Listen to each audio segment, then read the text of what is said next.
பனை தொழிலாளியை துப்பாக்கியால் சுட்ட எஸ்ஐயை குண்டர் சட்டத்தில் கைது செய்ய கோரி ராமநாதபுரத்தில் ஆர்ப்பாட்டம் நடைபெற்றது.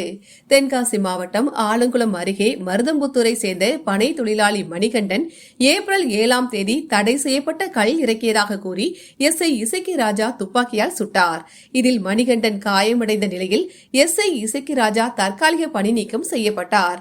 இதன் தொடர்ச்சியாக பாதிக்கப்பட்ட பனை தொழிலாளி குடும்பத்திற்கு ரூபாய் 1 கோடி இழப்பீடு வழங்க வேண்டும்.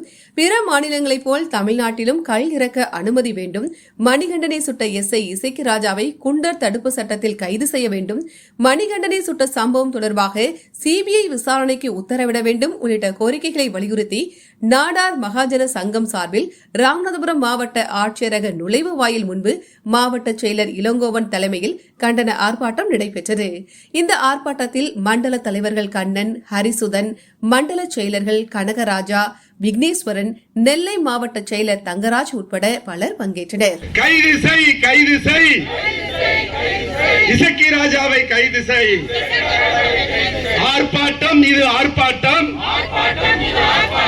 ஆர்ப்பாட்டம் இது ஆர்ப்பாட்டம், பனை தொழிலை காப்பாற்றும் ஆர்ப்பாட்டம். பனை தொழிலை நசுக்காதே, உத்தரவிடு, உத்தரவிடு,